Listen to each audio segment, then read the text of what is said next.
Okay, good. Hello, namaste, and Shubha Sandhya to everybody who is with us today.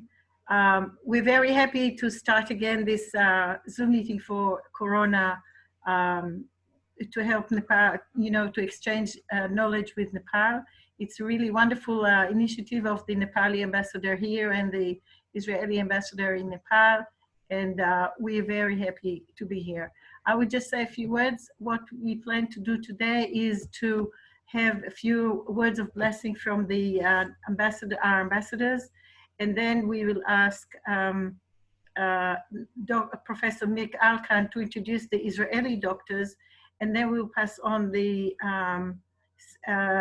hosting to Professor Nadav, who will talk to us about his specialty in tracing coronavirus.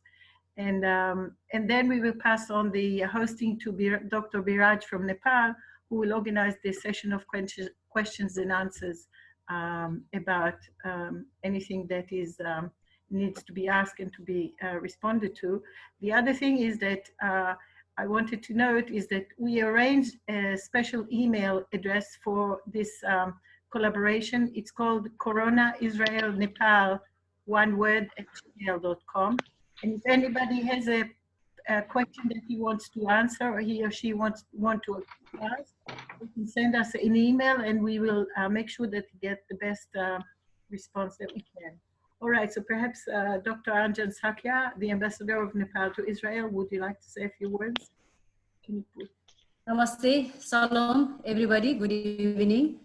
Ambassador Beni, Dr. Ada, thank you very much, and Dr. Nadav, Professor Dr. Eli, Dr. Nick, Dr. Asher from Israel, and Doctor from Ministry of Health of Nepal.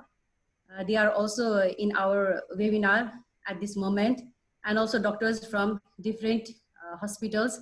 Dr. Biraj, who is coordinator in Nepal to organize this event and coordinating to bring doctors all together in this Zoom meeting. And this is the second round of webinar of ours to combat COVID-19. Today we will focus on contact tracing, and we hope that this meeting will definitely help us to combat this COVID-19 at this moment, which we are facing like very problem we are facing. And the doctors are from Israel. They are members of COVID-19 task force in Israel. And also Dr. Nadav will present his presentation later because he is the special in this task force who look after this contact tracing. And as Ada mentioned that we from Nepal Embassy, we would like to request all of you Nepali doctors in Nepal to ask question in Corona Israel Nepal @gmail.com. When you ask your experiences, or you can share your experiences, or you can ask any question, confusion, then there are our friends from Israel, Israeli doctors. They will give you answer, and they will give you their experiences, so on. So I hope that this conversation, this discussion will help us, both our countries, Nepal and Israel. And before conclude, I would like to thank government of Israel and Ministry of Foreign Affairs of Israel, because we, Nepal Embassy, requested MOSHAB, which is the international agency of the Ministry of Foreign Affairs in Israel. We requested head of MOSHAB that if they can donate Nepal to combat this COVID-19. So they requested, they accepted our request, and we are very much thankful to them, especially head of MOSHAB, Ambassador Gil Haskell, and Ministry of Foreign Affairs of Israel. So we would like to thank them a lot for donating medical supplies in Nepal a day before yesterday. And I hope that this discussion will definitely help both of us. And I would like to thank you once again, Dr. Ada, and all of you. Now you can have your the choice of questions, that what would you like to ask to our Israeli doctors. Thank you very much. All the best. Say a few words of blessing from you. Benny? Benny? Good afternoon, good evening, everyone. Thank you so much for this wonderful initiative. Since Ambassador Shakia already shared with you the information about the donation we had made a day before yesterday to the Minister of Health, so you already know. I just want to wish you a very fruitful and enriching experience and exchange of views and information. Good luck. Wonderful idea. Thank you very much indeed. All the best. Thank you. Mick, would you like to introduce the Israeli doctors? I will do it briefly. If I go into details, these are friendships that go back 30 or more years, so I will be very brief.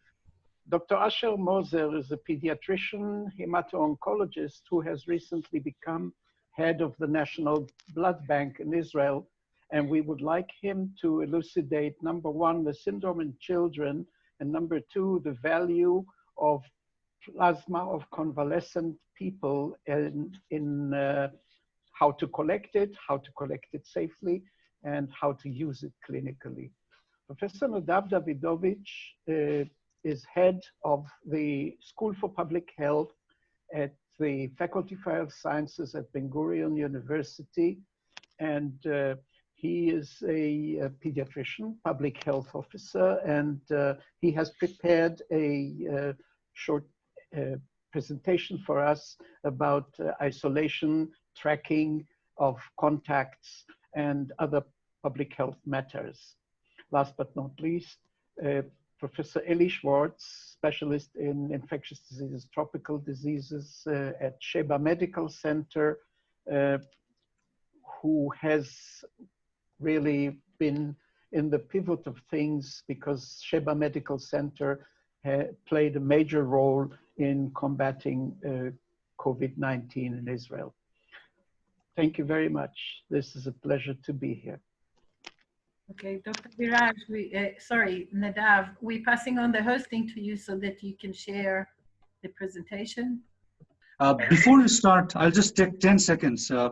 I'll just take 10 seconds. First of all, thank you very much for coming on board with this fantastic team today. And we have a very diverse group of participants from Nepal today. We have officials from the government sector, army, police, armed police force, also from public sector and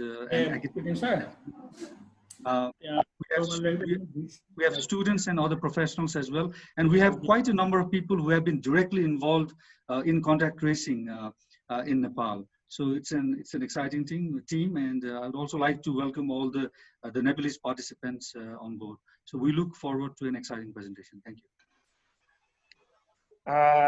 Thank you so much. So I will, a bit about myself. Professor Elkan presented me, but I'm working in the field of epidemiology already for 20 years, and did lots of epidemiological investigation, including in the military, including upper respiratory infectious diseases. And we also developed in Israel a course on field epidemiology when we are teaching how to do epidemiological investigation and contact tracing. So just to start, this is from the World Health Organization kind of definition. So you all know, of course, that contact tracing is the process of identifying, assessing, and managing people that were exposed. And when systematically applied, the whole idea is to break the chain of transmission. So it's one of the most essential public health tools, but we need to remember that contact tracing alone cannot be the only tool. Of course, it must be part of a larger context of any healthcare system. Of course, we have the clinical aspects that I'm sure that later Professor Schwartz and Professor Elkan and also Professor Moser will present. And of course, there are also other ethical, economic aspects that are very important. Before we continue with the details, I just want to say that contact tracing must engage the community. Without the trust of the community, it's very hard to do contact tracing. I must tell you an anecdote. I got a phone call today, and this was part of contact tracing because apparently I participated in a meeting exactly 14 days ago that someone there was yesterday diagnosed as positive for corona. It was a meeting of at the prisoner services regarding, I'm participating as one of their advisors. Now it took a very long time to get the person until he reported and he got the test and he got the test back. And I was traced now exactly 14 days. So it means that at least in this contact investigation, something went wrong because, you know, if I was sick already, I was just spreading the disease. So we need to engage the community. We need to talk about different epidemiological scenarios because it's very important to understand the difference in what stage of the pandemic you are. So just to remind you, I'm sorry to say that I'm not exactly familiar about the situation now in Nepal, but at least in Israel and in other countries, you need to remember that at the beginning, when in January, the World Health Organization declared the situation as a public health emergency of international concern, we still had no cases in Israel. So when you don't have any case, yes? Sorry, interrupting. There are some participants who are trying to join. I think you need to admit them at the right upper click. Okay.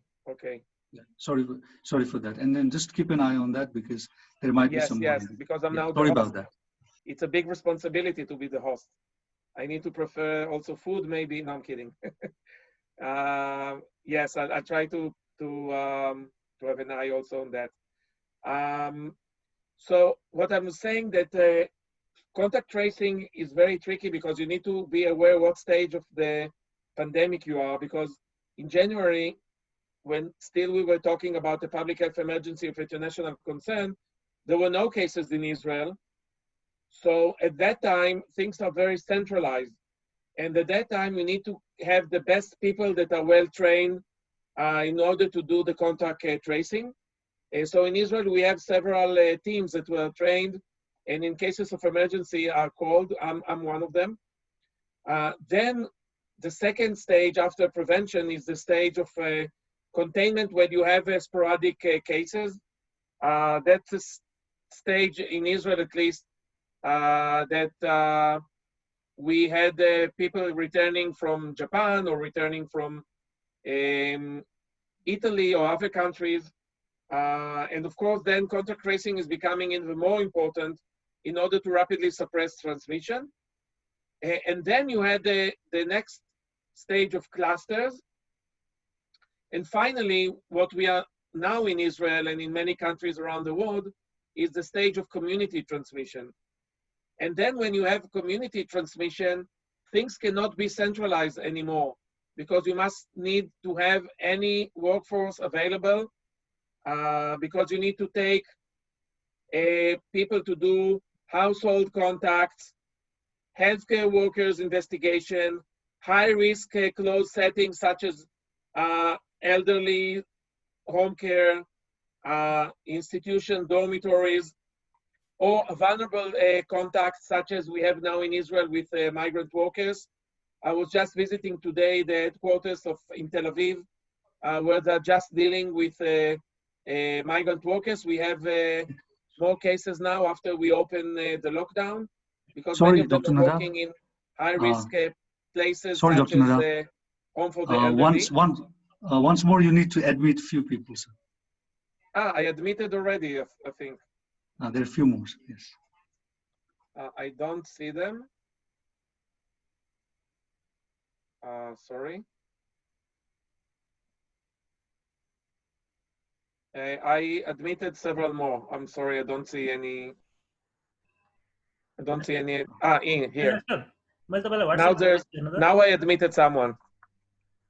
But I promise to keep track. The blue button emerging, and I promise to keep track of it. We have a limit here of up to 100 people. Next time we will be bigger. Sorry. Yes. I'm happy that we have a large crowd, and I'm so proud and honored to be with you. And I'm sure that I can learn also a lot from all participants, because they're doing the field work, and I really want to convey all of my appreciation for the hard work that they're doing.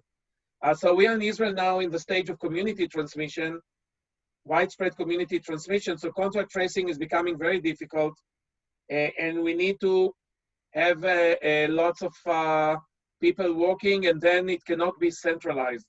And I just mentioned that in south of Tel Aviv, we have an area where many migrant workers are living, and there are more testing now among them. And since many of them are working in elderly care, this is very important. Now, just for you to remember, we need to define, first of all, what is the contact. And here the case definition is really crucial, and it's a little bit different in different countries. So it should be based, first of all, on the famous epidemiological triangle of the host, the pathogen, and the environment. So in Israel, the definition is to be less than 2 meters. The WHO defined 1 meter. In Israel, we define it as 2 meters. We are a bit more stringent.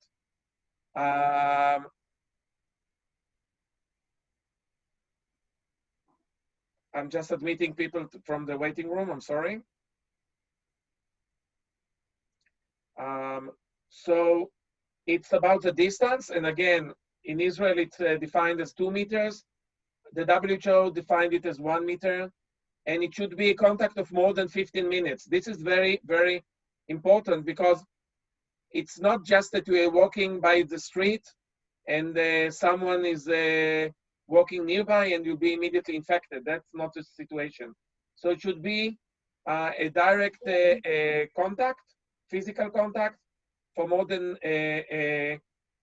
either less than 2 meters in Israel for more than 50 minutes, or a direct physical contact, you know, like maybe someone sleeping in the same bed, etc., or providing direct care for patients without using proper personal protective equipment, the proper PPE.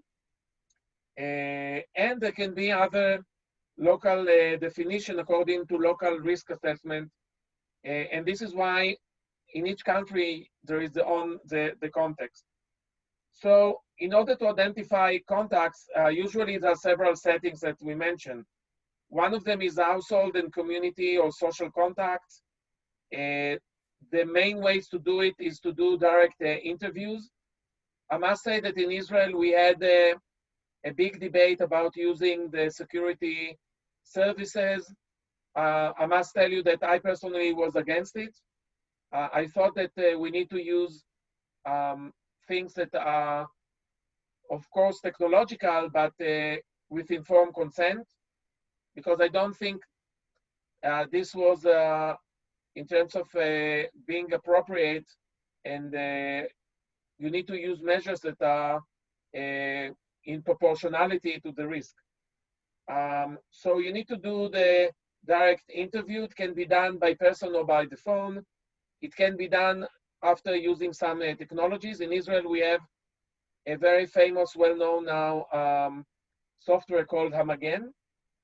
It's a shield, and it's voluntary. Every person can download it, and then your privacy is being kept.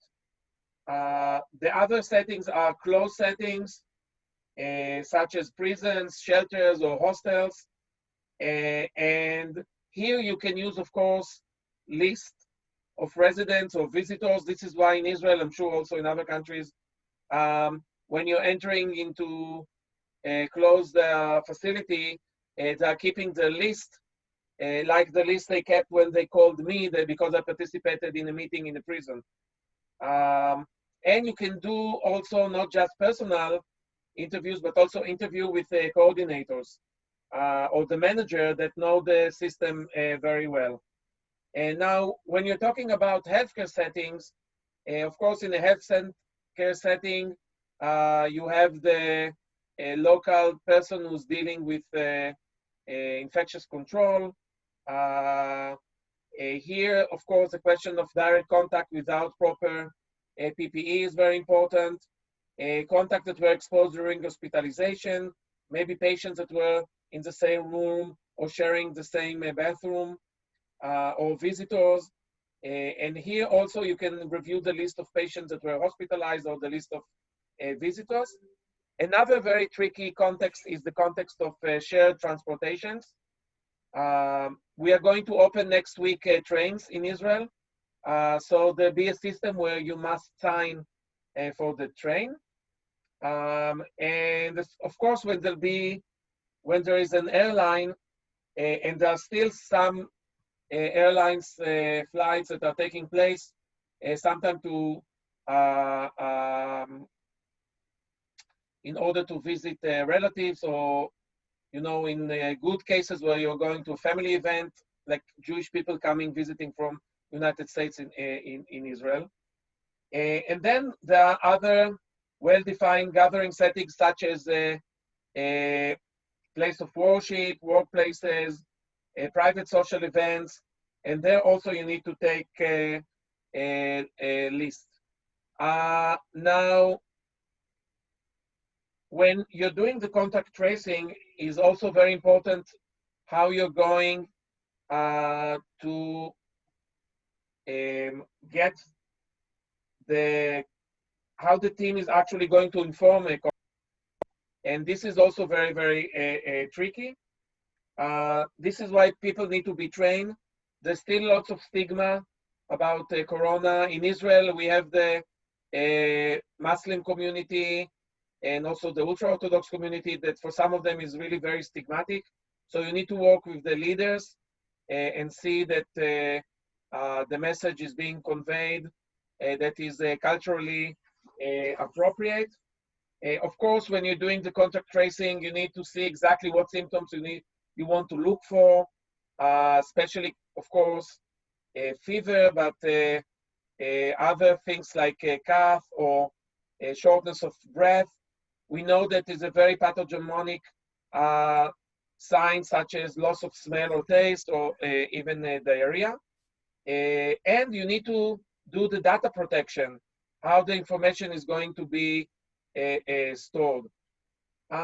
In terms of monitoring contacts, that's also something that we need to remember, because when people are on quarantine, we need to see that they are indeed on quarantine. So we need to see that they are really separated. In Israel, we have a system of hotels where people that are coming from parts of societies that cannot do the proper quarantine or isolation, so they can go there, including migrant workers, as I mentioned, but also people that are living in very dense populations, such as ultra-Orthodox or Bedouin population. Many cases, there is a system of self-reporting that people, when they are in quarantine or isolation, they can self-report about signs and symptoms to the contact tracing team. And here, of course, the question of how to create a tracing form is very important. So the form, I really suggest that will be using a software that is appropriate. In Israel, we started to do all of this with Excel, and this was horrible. It was very hard to analyze the data when you're doing it just with Excel form. So you need to have the minimum data required, such as the contact ID, the full name, address, phone number, alternative contact details, date of birth, other demographic information such as sex, occupation, language, the type of contact such as household, workplace, daily follow-up of signs, or people that are absent or lost to follow-up, and what actions are taken if someone on quarantine is becoming symptomatic. Of course, there are special population groups such as healthcare workers that need to be taken care. And then finally, how to convey the data to the public. And this is very important for decision makers, but also to have the trust of the public. So I will send you the system in Israel and what are the different indicators, such as proportion of contacts, loss to follow-up, etc., time from symptoms, and all of that can be very useful later on to do the data analysis. So before finishing my part, I want to tell you a bit about the tricky part of Corona. So we saw from the beginning that it's very different from SARS because the number of cases was exploding. We saw that there is a human-to-human transmission, and it's also not so deadly as, for example, Ebola or MERS. There's always a trade-off between fatality rate and transmissibility because the virus wants to promote itself. And of course, the fact that we have so many train passengers and air travel, this was a major factor. Even comparing to SARS in 2003, you see the range of traffic that was there. And of course, we know now that it's droplet infection. It's not so much transmitted by objects. I'm not saying it cannot be transmitted by objects, but the main way of transmission is either direct or droplet infection when you're standing very close, unlike measles, for example. There were lots of issues about air conditioning. This is not the main route of transmission. And we know, of course, that age and other pre-existing conditions here are very important. And this is a risk classification we did in Israel. So it's a pointing system.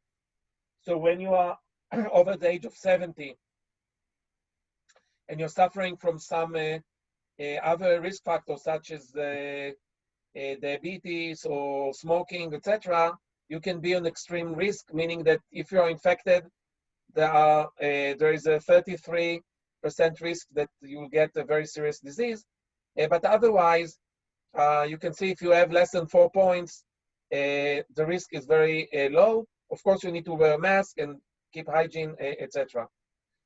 I want just to finish, I don't have enough time, but I'll send you my presentation. I'm teaching every year epidemiological investigation, and of course, there are many differences between different pathogens, but this is the most important slide that I want to finish. And this is the iceberg concept. So you need to remember that finally, if we're going to take only the symptomatic cases, this is the tip of the iceberg. There are lots of many other people that are exposed and maybe infected, but either asymptomatic or they have only very moderate disease, and many of them maybe are not even tested. So this is why we cannot just go like we did at the beginning in Israel and just get the symptomatic cases. We need to look for clusters, especially in high-risk places, such as the home for the elderly, because otherwise we're going to miss lots of cases, and we're going to we will not stop the chain of transmission. So we opened in Israel schools, and this created a much larger transmission. I think it was okay to open the schools because we know now much better about the virus, that especially among children, they are less infected, less infecting, and disease is less severe. Again, in very rare cases, they can be even fatality cases, but this is very rare. So this tip of the iceberg is very, very important. And maybe just to finish, I want to go to and I'll send you the slide. I just want to finish with this message about vulnerable groups. we need to remember that vulnerable groups many times are suffering from racism. I think it's very important to do special testing and special treatment of vulnerable groups. But the framing must be that we are doing it because of solidarity, because we care for them, and not because we're doing it in order to exclude them. And this is something very important, because if you're not going to get their trust, this is very problematic. And finally, from a human rights position, we're going to lose, and also from a public health perspective, we're going to lose. And this is a slide from 1892 of cholera. Cholera was a trendy pandemic then. And you can see Uncle Sam, millions of immigrants coming to United States, and it's written close to immigrants from cholera-stricken countries. And this is death, this is cholera. They're coming from Europe, and this is the anti-Semitic depiction of a Jewish person from Eastern Europe as dirty. Of course, it's a caricature, but how thin is the line to think about someone who's the carrier of a disease and moving to the racist idea that the person is the problem and the person is the disease itself. So how we are framing contact tracing, how we are going to introduce the community, this is something that is very important. I'm very involved in it in Israel, but of course, each country has its own context, and that's something we need to remember. Thank you, and I'll be very happy to answer questions.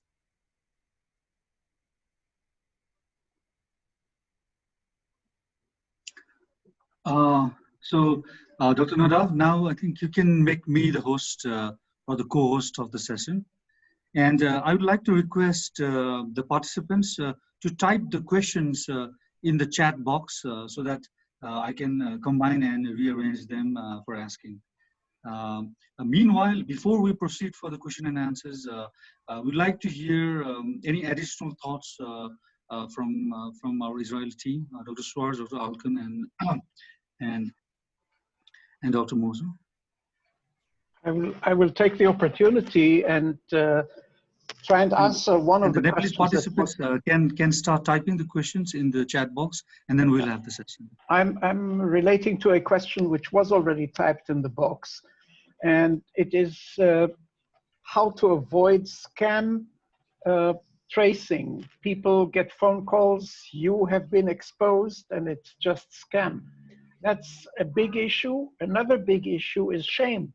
People have symptoms and they don't want to go into quarantine or be earmarked as transmitters, so they will not go to be tested. And the third is people who don't care, people who just don't participate and don't protect each other. These are severe, serious social issues which need to be taken into consideration. Thank you.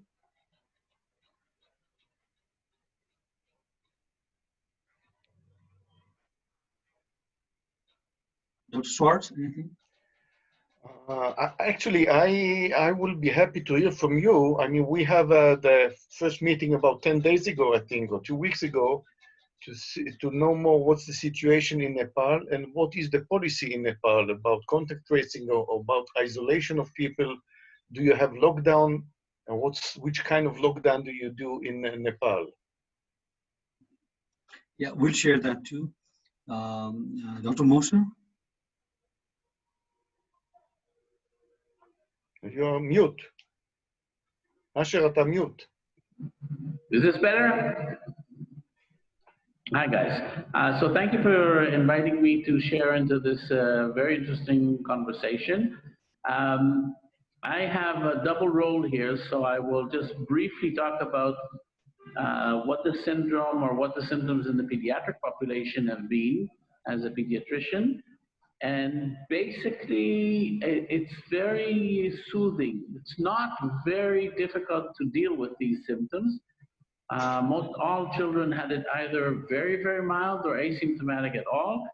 But there's the odd child or adolescent more often that has a severe, what looks like a Kawasaki syndrome. that may deteriorate to more severe consequences, and that needs to be kind of addressed very early. I'll jump to the other subject as I represent the blood bank, and we've been hot on the trail of how to treat corona disease patients. Taken into consideration that as of now there is no known vaccination, and all the medications that were suggested are either unproven or ineffective whatsoever. So that leaves us with the only current available solution, that is the use of convalescent plasma. That means drawing plasma from people who have been confirmed to be sick and have recovered at least 14 days after recovery. And then we could take that plasma and collect it and give it to other patients at severity diseases like medium to severe, not the mild ones and not the very sick ones. The very sick ones are probably not going to benefit from convalescent plasma treatment. Our experience is about, we're approaching 100 patients at this point, and it seems to be, together with all the other measures of very careful monitoring and on ventilators, it seems to be a very useful idea. Taken that within half a year or so, there will be a vaccination. So what we're doing, we're collecting a lot of plasma and we're sending it off to fractionation to produce hyperimmune plasma, or immune globulin, for those of the more susceptible people in the field, such as healthcare workers or the elderly or those who are immune compromised. Given that, we have currently a couple of thousand units of plasma. So if the rampage of the disease in Nepal at this point is still ongoing, maybe the ambassador can make a request to the Ministry of Health, and we can think of a way to transfer hyperimmune plasma to Nepalese patients. I don't think it's out of the question. And again, if any of these two topics I related is of interest, I would be also happy to elaborate on each and any one of them. Thank you. Back to you, Eli. Yeah. So thank you very much. I think now we can entertain some of the questions that we've been getting from the team here. But before that, we just like to briefly mention that since our last webinar, the situation in Nepal, in terms of the number of cases, has been pretty worse. The numbers are increasing every day, and I think it made a record today with around 671 cases detected positive in the last 24 hours. The work of contact tracing has also gone through tremendous changes lately. Previously, it used to be very much centralized, and now it is in the process of getting very decentralized to be done by the various municipalities and the different teams that are formed there. But with the rapid increase in cases, mostly from the foreign returnees, it still is a big challenge. But we'll hear more about that later on as well. But before explaining that, there are a few very pertinent questions in the context, and we really appreciate to hear the Israeli experience in that. For example, one of the questions we have is like, how have you decided the dates for contact tracing, for the symptomatic patients and for asymptomatic patients? Like, how have you done that in Israel?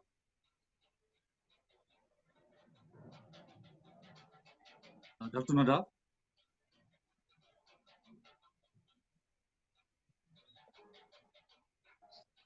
Sorry, can you repeat the last sentence, because I had a disconnect? Yeah. So we're very curious to know what are the number of days you trace back in terms of symptomatic patients and in terms of asymptomatic cases. So if someone is positive, and it's a big question, but I would say that we are a bit stringent. We are going 14 days no matter what. I personally thinking that according to the literature, it can be different, but you know, I'm an obedient citizen. So that's also the World Health Organization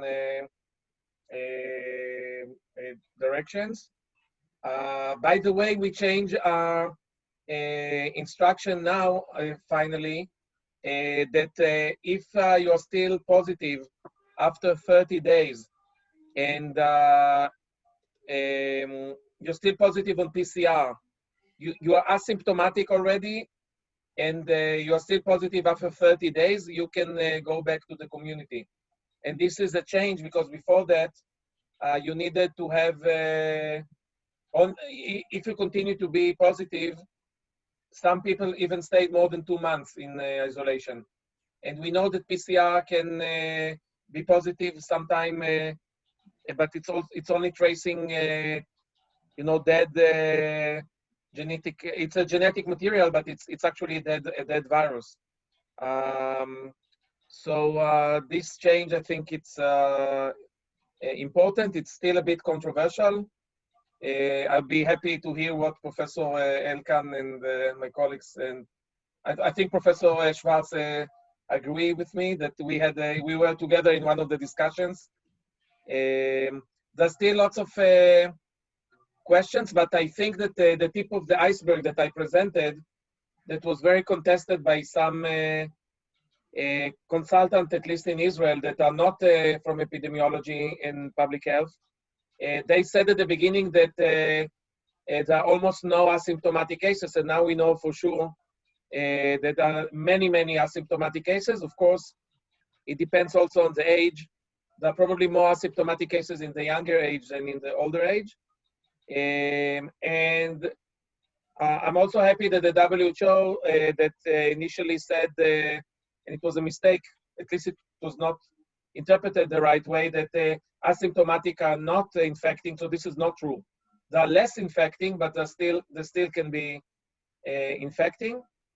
So I know it's related to your question. So according to the logic, maybe we needed to have a different scenario for asymptomatic and symptomatic contact tracing, but right now this is not the situation. Only when we are releasing them as non-infective by the end of the period of disease.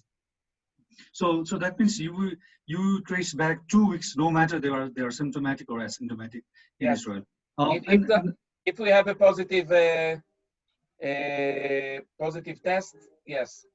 But I agree that from a biological point of view, maybe there should be a difference, but right now we don't make any difference. Mm-hmm. So another question is, who do you consider as symptomatic case in Israel? This has been a very challenging topic for us because many of the patients who present in Nepal, they don't have the classic fever, cough, or shortness of breath. Many have, loss of taste or loss of smell sensations, diarrhea, and so and others. So did you consider in Israel like people having any one of almost a dozen symptoms as symptomatic? Or did you stick to the core 3 symptoms for your patients to consider as symptomatic?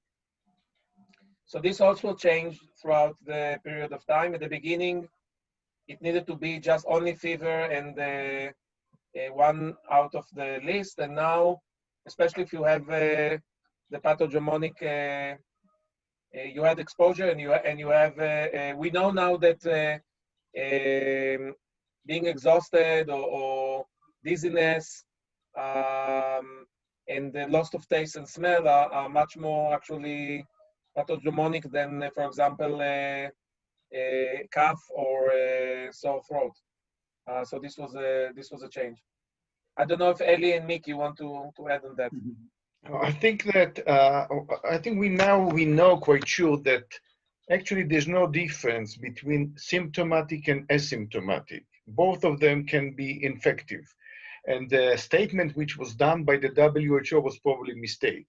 Yes. And therefore, this is not the point. The point is really how many days before you have to be careful and how many days after.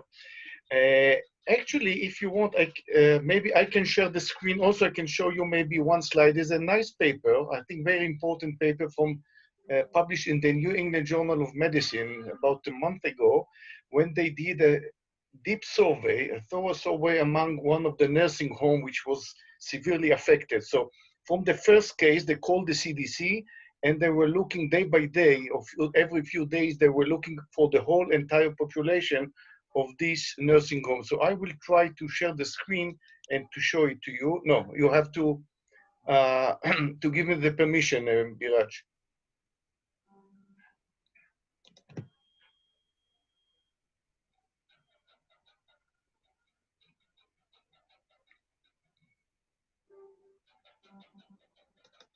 Okay, so now let's.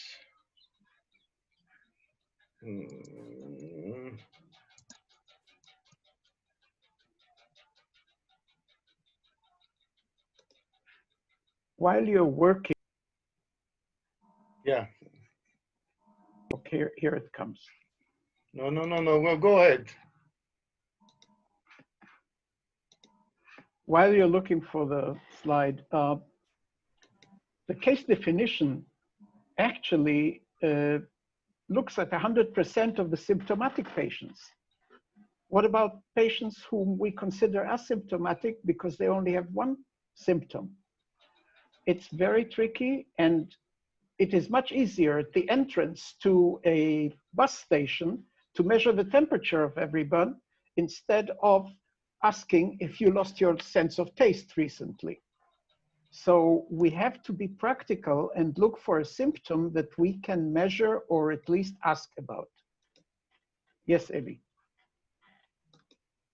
Okay, so I mean the main point which we want to really to write it to our Ministry of Health, that some kind of old tradition, let's call it, from the beginning of the disease, and I think we mentioned it also at the beginning of in the previous meeting, are not really true. With accumulating data, we can change our policy. And one thing which I wanted to show you is, for example, see, this is a Canadian study, and they were looking about infectivity, means not only PCR positive, but when you do culture to see whether it's really killed the virus in the culture.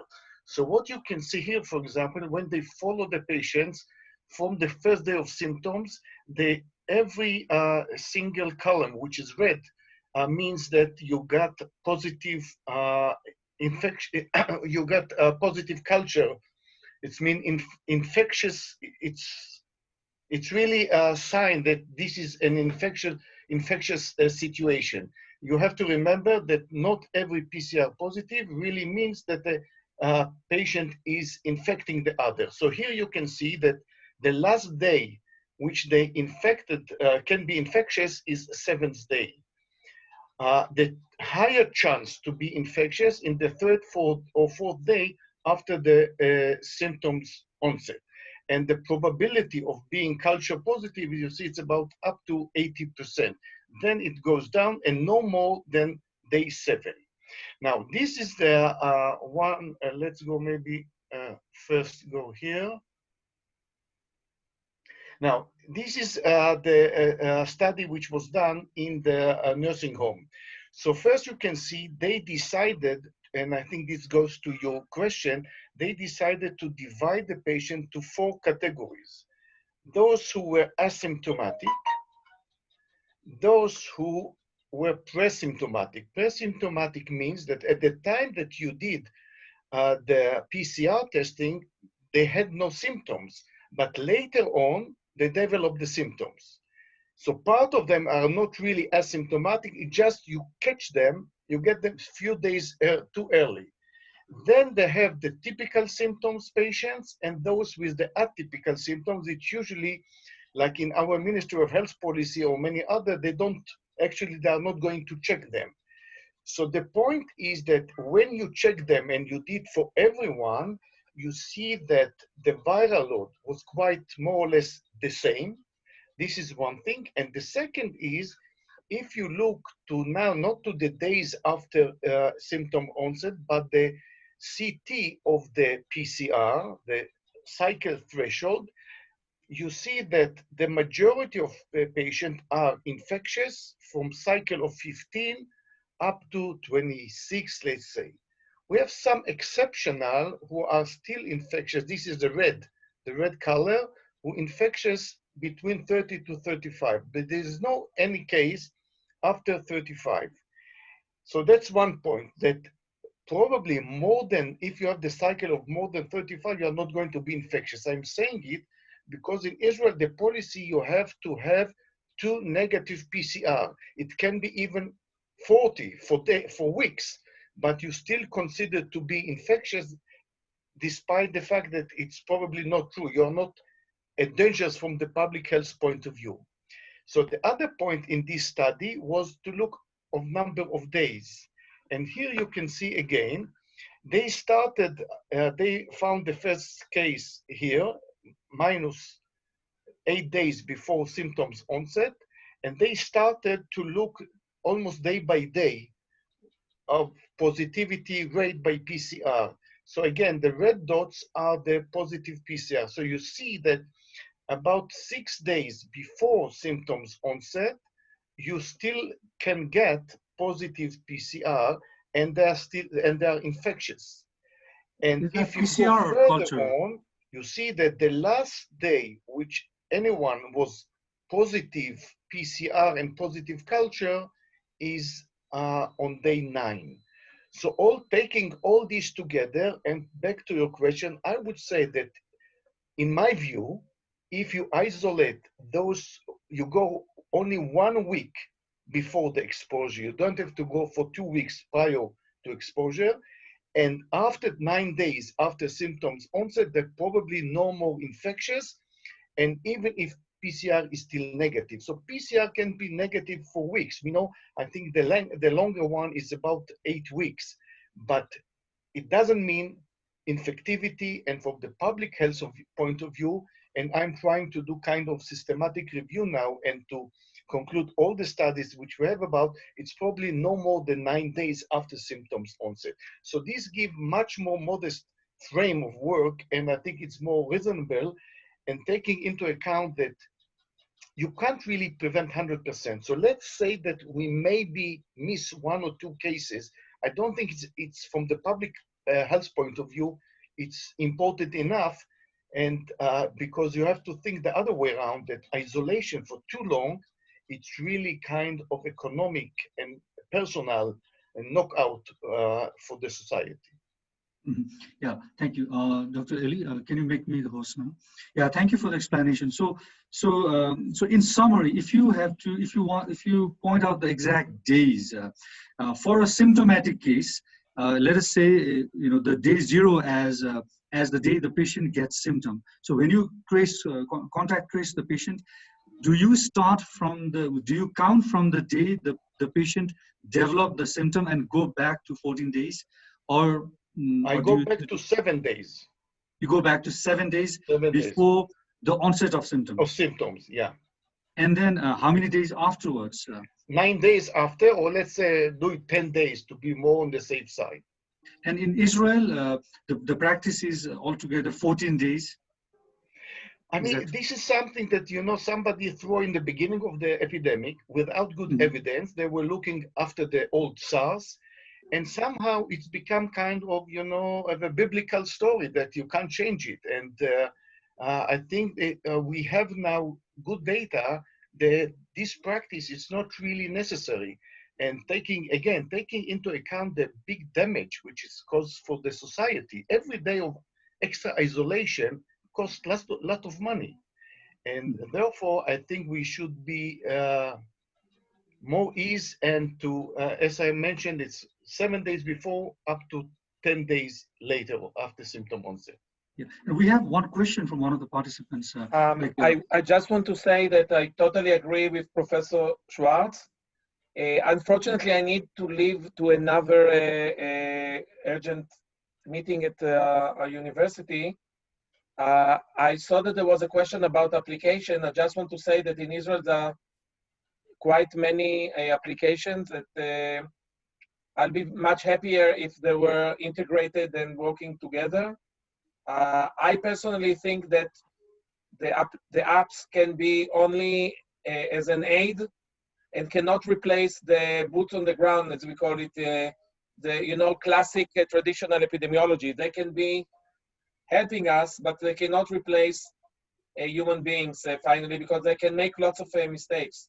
And we had lots of mistakes in Israel, like people had a cell phone, but it was over the wall, so it was closed, but actually no contact could be made. Or people left their phone, or maybe the phone was under a name of someone else. So you must have a traditional classic contact tracing that is very important to work with the community and gain their trust. So I'm so sorry, I need to leave now, and I know that I'm leaving you in the best hands, my teachers actually. Yeah. So, Thank you so much. bye-bye. Yeah, thank you so much. Thank you so much, Dr. Nada, for your nice presentation and also the feedback. So we have several questions regarding contact tracing in terms of who are the people who do contact tracing in Israel, and how is it organized operationally? Is it through the hospital, or is there a central system that does contact tracing and then gives data to information to relevant institutions? How is it organized? Who does the contact tracing there? Dr. Schwarz, would you make me the host now? I would say you can divide it to two. Basically, it's the epidemiology department of the Ministry of Health. They got the information that somebody is a positive for corona, and they start to investigate all the contacts where he was they're doing for the last 2 weeks, and decided who should be isolated. There's a different system when something has happened within hospitals for the healthcare worker, and then it's within the infection control unit of the hospital. I would like to add to this. The Ministry of Health, it has its arms in each of the regions. So there will be like a regional health office of the ministry with a public health officer. This public health officer is the person, and his or her team are responsible for contact tracing and for investigating any epidemic. Now, having said that, it's not enough manpower. So in the heat of the epidemic, they recruited the home front of the military, they recruited the police, and whoever could help in contact tracing. Yeah, thank you. So that was the information we were really looking forward to, because there has been a big debate here whether contact tracing needs to be done, by public health professionals or health professionals, or it can be done by other volunteers as well. So that is so the answer I would get from you for that is that in times when there was a big requirement, you mobilized the military and police personnel for contact tracing as well, right? But you have to remember that, as I told you, Ministry of Health responsibility, but they have different districts, which in Nepal make much more sense. I mean, nobody can from the central part of the country do everything. So each district has its own epidemiology department, and they are doing in each district the investigation.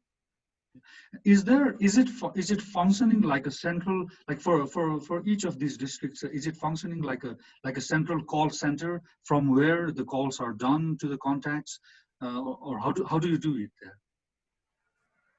Again, it depends where is the residential area of the patient, and it's belong to any one of the Ministry of Health districts. So the head of this district get the information, and then we have few nurses, epidemiological nurses, who do the investigation, and they inform the Central Bureau, which is in Jerusalem, about the final results. But each one is independent to do his investigation, each district. Okay, thank you. So another question we have from Dr. Bikal, from the Nepal Army is that do you also regularly do the analysis in terms of the outcomes of contact tracing and also kind of the total transmission dynamics of the different cases? Mick? I can say that as a bystander, because I don't hold an official role in any of the offices anymore, it looks like the Ministry of Health is keeping a lot of the data very close to their chest. And I wish there would be more transparency in distributing data and telling how it is.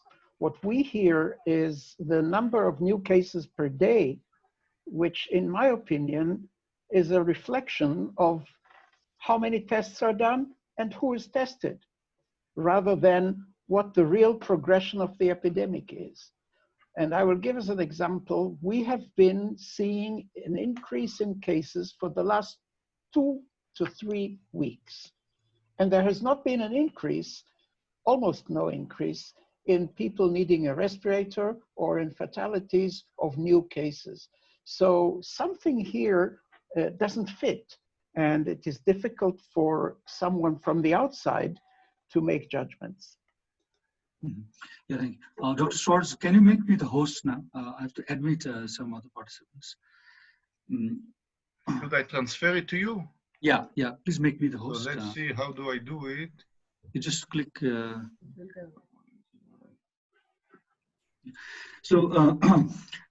Meanwhile, in terms of the testing of the suspected cases, how have you worked it out in determining who are the suspected cases to be tested in Israel? Maybe Asher wants to say? I don't think. No, I'm around. I'm not the host, but I can track it. The tracing of any infected person was delegated to this to MDA, which is the Red Cross of Israel, and we were given missions to go into various neighborhoods or just put up a drive-in center, and everybody who was a suspect was referred to these centers or to the ambulances to be tested. So it wasn't up to the Red Cross, the local Red Cross, to decide who is tested, but actually to perform the tests. And in that context, it's very important to say that the ability to have a robust system that from one day to another is able to put together an operation of 10,000, 15,000 tests a day, proved that you can pick up on infected individuals or clusters and then give that information to the Ministry of Health so they could analyze and decide what they want to do with the data that has been accumulated. Hey, Eli. Yeah. Can you please stop the screen sharing, and then you will be able to transfer the hosting to Dr. Yeah, I try to do it. Yeah. So we have another question from Dr. Lovat Timsina. So it was mentioned that in the phase of community transmission, the contact tracing needs to be heavily decentralized. Do you have any experience to share on that?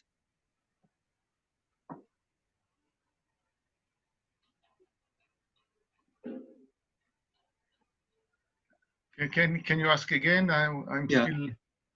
So the question is, in the condition of in the evidence of community transmission of the disease, the contact tracing needs to be heavily decentralized. Do you have any experience in terms of how you readjusted or scale up contact tracing during the evidence of community transmission in localities? Okay, I would like to refer to this and give the example of the case finding in the migrant African population that are in Israel, actually illegally, centered in South Tel Aviv, living in very crowded conditions. In the beginning, there wasn't a single case among them. And then when the situation eased, hotels and restaurants opened, and homes for the aged needed simple workers, these people found jobs, and finally, they became infected by us. Now, how do you handle this with people who don't speak the language of the land? Many of them don't speak English either. Some of them speak only Tigrinya, which is one of the Ethiopian languages. And they don't watch TV, they don't listen to the radio. How do you go about that?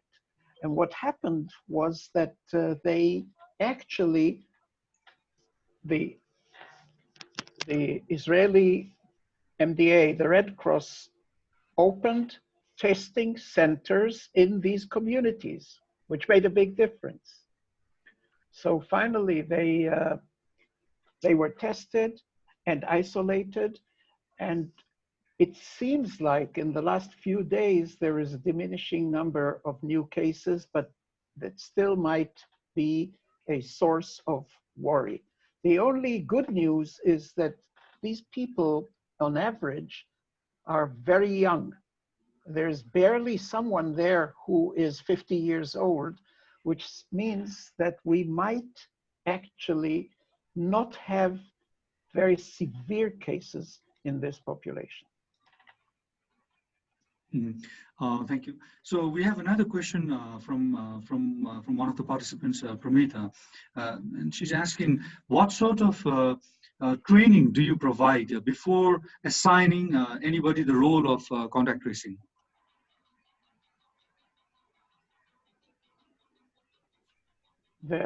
I'm smiling because the term used in Israel is green nurses. And it is historical because they used to have a green uniform. These are public health nurses who are postgraduate nursing school. So they all are registered nurses who have studied to become a public health nurse for another year of training.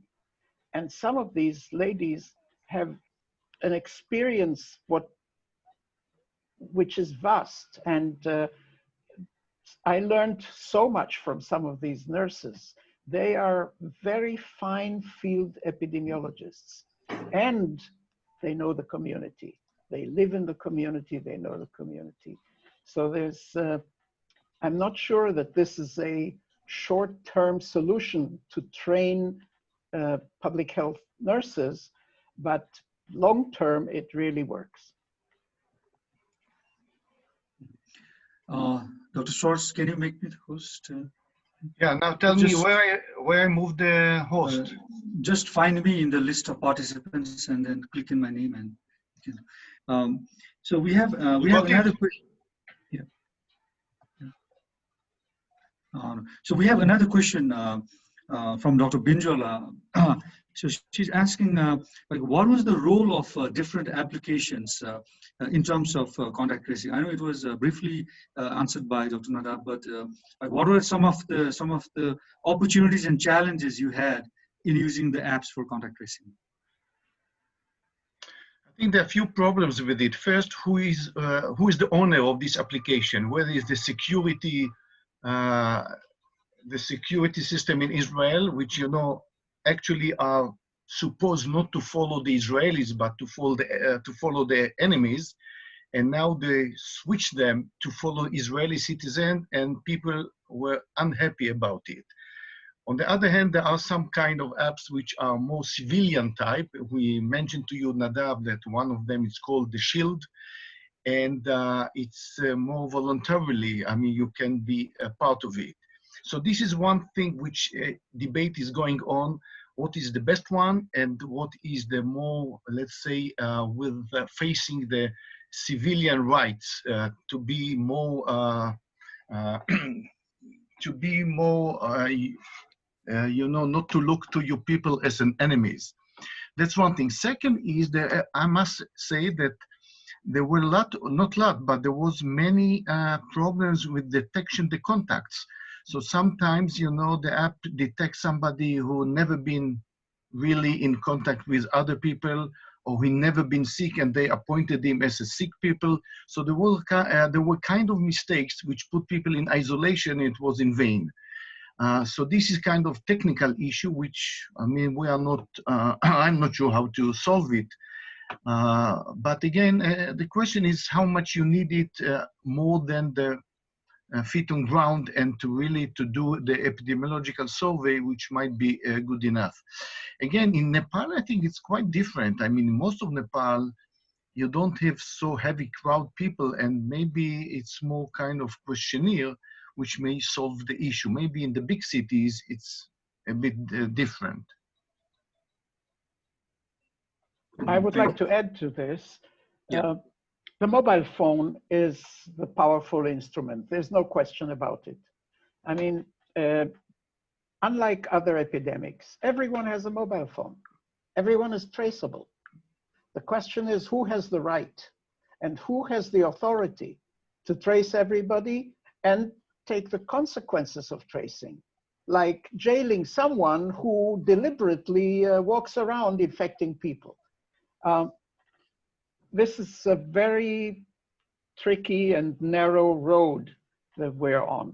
And on each side, there are big problems. If you don't use the authority that is given to you by the state, then the epidemic will spread. If you overuse it, you're really injuring the personal and private freedom of people. So this is a very tricky issue. And it will not be solved by one application or another. Yeah, that's that is understandable. We have a question from Dr. Bim Prasad Sapura from the Ministry of Health and Population, and he was asking, like, was there any difference in terms of the effectiveness of contact tracing by health professionals versus non-health professionals? Did you have challenges, or was it quite okay? I think the contact tracing, again, if you do on epidemiological investigation, it's done only by health professionals. If you're talking about apps, it's absolutely by non-health professionals. And actually, nobody really knows what's the value of it. I mean, altogether, I mean, there are many steps which were done, many kind of constraints which apply to on the people, but one of the major issue with this epidemic that we don't really know what's really was really valuable and what not. Can I relate to another question? Can I relate to another question in the chat? Primary care. Yes, primary care. We're in the front line in primary care. You are facing the patient. Let me admit to you that one of the populations that was hit were tellers in the bank in the beginning. Why? Because they sit across the table from people who are infected. Now, how do you protect healthcare workers in such a situation? Now, I believe that droplet infection is #1 and everything else is maybe #10. So if we wear masks and the patient wears a mask from the moment that he enters, and if he has respiratory symptoms and or fever, he is not to be seen without a gown and a shield, I think we're doing okay. And in the primary care setting, we did not see spread of the epidemic. Yes, hospital personnel, it happened. But in the primary care setting, it was not very common. Yeah, thank you. So we have another question from one of the participants asking about, like, how did you assess whether there was a community level spread of COVID or not in certain settings there?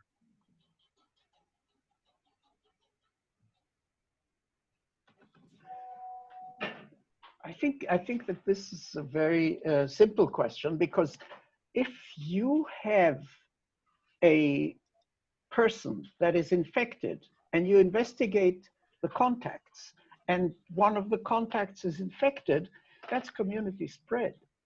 On the other hand, if you test everyone who enters the country, it's a completely different story.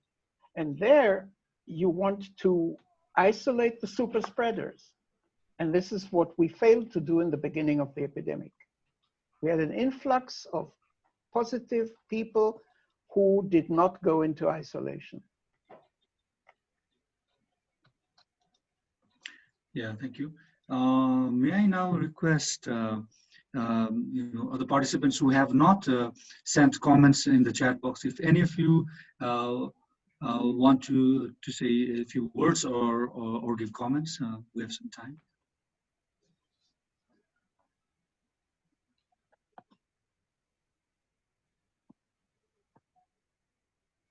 Meanwhile, anyone? Meanwhile, in the chat box, there were questions that relate to the clinical course and treatment. One of them was about CT scan, and I don't think we are in a position to answer that. And the other is about the use of dexamethasone. I'm old enough to know that corticosteroids are the panacea, which was used for everything, and it caused more harm than good in many diseases until we learned which are the real indications. Now, using corticosteroids in order to diminish the immune response, diminish the inflammatory response, sounds logical. The question is, how much are you willing to pay with side effects and with immunosuppression? And the answer is, we don't know. So the bottom line is, how do we choose a patient to receive dexamethasone, yes or no? And in my opinion, it is the same set of considerations like any other patient on a respirator. If you have a patient on the respirator and you want to consider corticosteroids, you ask yourself, is this ventilator-associated pneumonia or is this ARDS? And if it is ARDS, how effective are steroids anyway? So we are in the same situation, in spite of the single paper that was published and publicized greatly about the effect of dexamethasone in COVID-19. I think the CT that you saw was not CT scan, but it was contact tracing, the pricing of contact tracing, which I think we don't know what the cost of it, and nobody really know what the cost of the disease for the country. I mean, it's a huge amount, and the bottom line of the cost of it we know probably within a few years, but it's a tremendous expenses. And again, as Mick mentioned, I guess the question was related to the recent yesterday, I think, published data from the UK about using dexamethasone for the critically ill patients. And we know that, there are two phases of the disease. One is we can call it the viremic, viremic phase, when the virus exists, and when you do nasopharyngeal swab, you find the virus. Later on, they are deteriorating with the cytokine storm, and some of them deteriorating to need ventilator, etc. At this stage, it's really immune modulator treatment might be helpful. And I think in many hospitals, including in Israel, they were using also steroids. Everybody gave whatever existing there, but nobody really knew what helps and what not. And this is kind of randomized study. There's no placebo arm there, but it's randomized, seems to be a better randomized compared to other studies, and they actually determined it earlier because it showed that a beneficial effect of dexamethasone for the critically ill patients. Yeah, thank you very much. Do we have any participants wanting to share some experience or have specific questions? Hello. Hello. Yeah. Are you listening me? Yeah. Okay, thank you. I am Upendra Raj Dhakal from Nepal, and I am public health professional. I am working in this profession since about 15 years. And I also have a little knowledge about information technology because I shift my studies from IT to public health. So now presently, I know some people who are doing contact tracing in real time, because many of the countries, they rely on internet for doing real time, but some scientists, there are 35 group of freelancer scientists and doctors, professors who have developed the system that they can trace and track individuals without making the user side pay for the internet. And it is in real time, not a live time, but it is real time. But what we found that is that it was difficult to penetrate the system and recommend what they have developed to the government or other agencies. I would like to listen from our guest and others that what will be your suggestion for testing the system they have developed, because I think, in my view, the floor should be open for welcoming new ideas, and if that idea really works, then we should welcome and implement it, because it is the time of saving the humanity. And also we are in risks of we are in risks of disappearing some human civilization as well.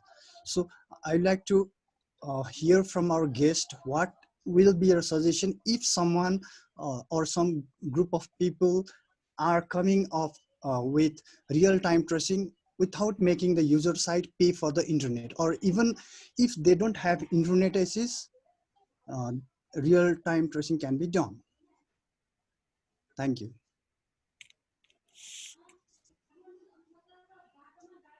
They have already tested it using dummy data, because real data cannot be used for testing.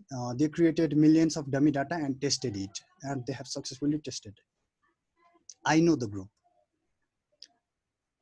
It is something unusual or something magical, something impossible like things, but every technology is impossible at the beginning. So what will be your suggestion for them?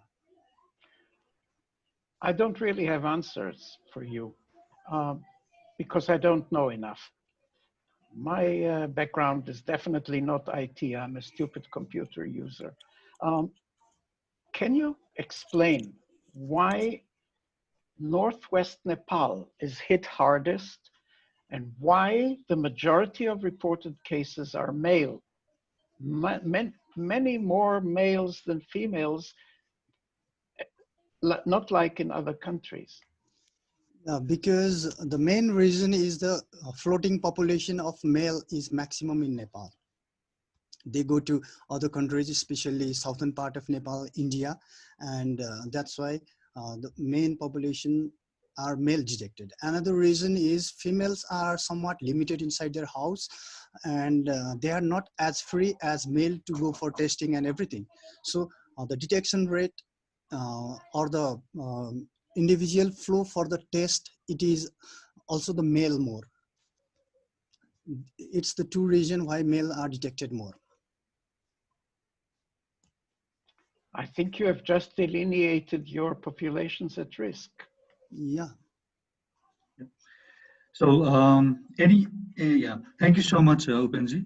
Anyone else for one final question or remark? Dr. Viraz, I would like to request you that just now he is able to join.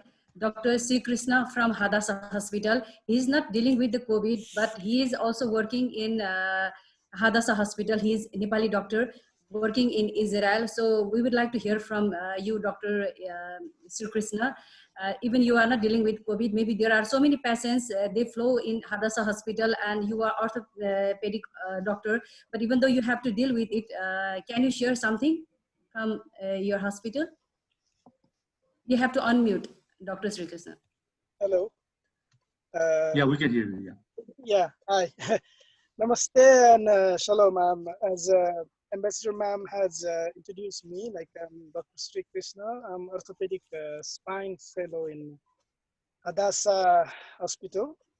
So regarding the COVID patient in orthopedic department, what I would like to share is like we are doing all kind of measures so that the disease won't transfer or contaminate to our ward. So basically, when some orthopedic patient come to the emergency with suspicion of COVID or with even fever, until or unless it is proven, we deal all the patient like a COVID patient and we transfer them to a biological ward. We have a different ward in the emergency to deal with corona suspected patient. And we use all measures like all PPE and everything. And even we doesn't do the X-ray, but we have a system like we can do CT scan with suspected corona patient. We do CT scan and we diagnose if the patient really have a corona or not. And then if the corona is positive, then basically we transfer them to corona ward. There were like 3 or 4 ICU when we had a peak value of all the corona patient. And now it is getting less. There is almost like 4 or 5 patients they are admitted. And but when we need to do like a surgery, like life-saving surgeries in the orthopedic unit, then we have a separate room, the room for the infected patient, and we use all the measures like all PPEs, glasses, gloves, double protection. And thank God, like in my department, my ward, we had diagnosed like few patients that they are already admitted in our ward, but none of our colleagues and none of our seniors and juniors, they didn't have corona. So basically, like I'm not the specialist in the corona patient, but these are the things that we are doing in order to protect ourselves and in order not to contaminate the other staffs and other doctors. So that is what I would like to share from my experience. Yeah. Thank you very much. Thank you very much, Dr. Sri Krishna. I think we almost passed the time by about 6 minutes. So this was a very fruitful session, and we're really overwhelmed by the participation. In fact, I think from next time onwards, Your Excellency, Dr. Shakya, we need to increase the capacity of Zoom, because today the participants exceeded 100 and we couldn't accommodate all. I would also request the participants to leave their email address in the chat box so that we can send further details of the program, slides, and other resources. So please leave your email address in the chat box. I think we'll end it for now with final remarks from Dr. Shakya. But before that, I just want to highlight that this effort is a joint effort from the Embassy of Nepal and Israel and the Embassy of Israel in Nepal. We're really thankful to the Israeli volunteer doctors and also the participants from Nepal from various organizations.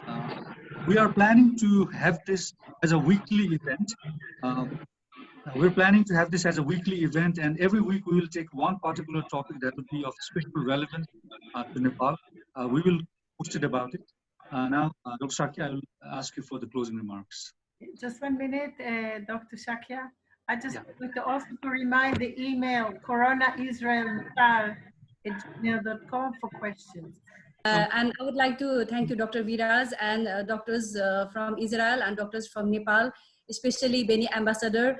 I would like to special thank you because you hand over the donation of medical supplies from Israel to Ministry of Health, Minister of Health in Nepal. Thank you so much, Ambassador Beni. And Nepal Embassy and Israel Embassy is closely working together to combat this COVID. And in future also, we will work hard daily basis we are working together.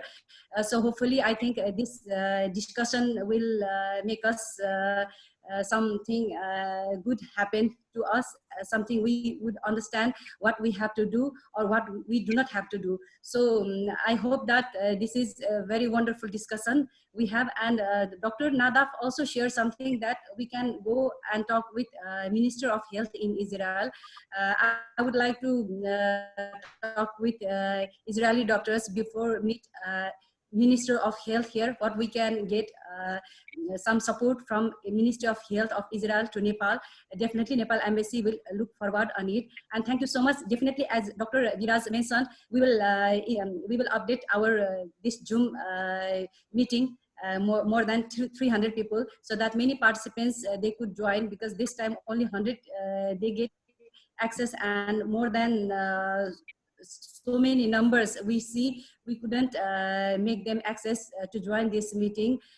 But we are recording this program, so hopefully we will put in our Facebook, so who are not able to join, they will also see in Facebook, so they will listen to us. And in next meeting, we are doing this meeting every week, as Dr. Viraz said. Definitely we are doing this sessions continue. Thank you so much, all of you from Nepal Embassy. Thank you very much, dear colleague. Thank you everyone for this wonderful, enriching, and very fruitful evening. Thank you. May God bless you. Bye-bye. Thank you. Bye-bye. Bye-bye. Namaste. Namaste.